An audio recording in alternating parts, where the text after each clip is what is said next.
ဒီနေ့ဗီဒီယိုမှာရှင်းရင်းလုပ်တာမဲ့သင်ခန်းစာက sketch မှာ dimension ဘယ်လိုရေးရမလဲ dimension setting အကြောင်းကိုရှင်းရင်းလုပ်မှာဖြစ်ပါတယ်ပထမဆုံးအနေနဲ့ lesson 2ပါတွေက dimension 2ကိုရွေးလိုက်မယ်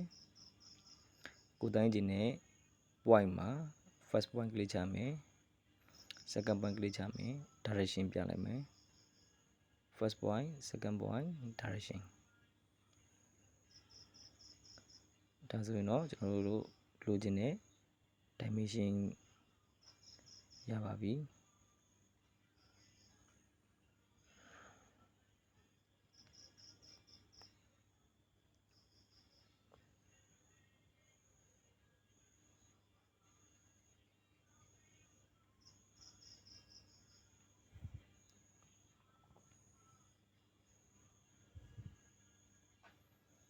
ဆက်လက်ပြီးတော့ dimension setting အကြောင်းကိုပြပြမှာဖြစ်ပါတယ်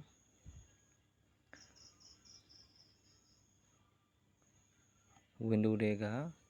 model info dimension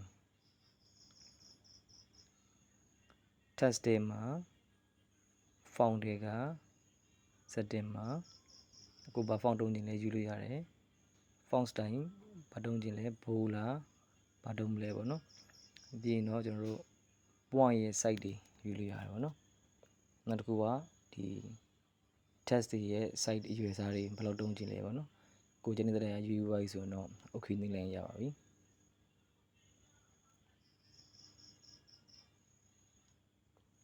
leader line မှာ none ရှိတယ် none ကြတော့ကျွန်တော်တို့ဘာမှမရှိဘူးပေါ့နော် slash ကတော့ AutoCAD နဲ့ AutoCAD မှာဆိုရင်တော့ကျွန်တော် architecture tick နဲ့တူတာပေါ့နော်ပြီးတော့ dot ကတော့ accept ပေါ့ close arrow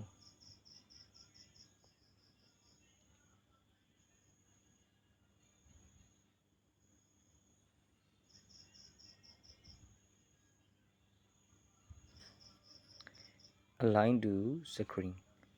text ကို screen နဲ့အပြိုင်ထားပေးတယ်ပေါ့နော်စောင်းပေးတယ်ပေါ့ align to dimension line ကကြတော့ dimension နဲ့အပြိုင် text ကိုထားပေးတယ်ပေါ့နော် center ရယ်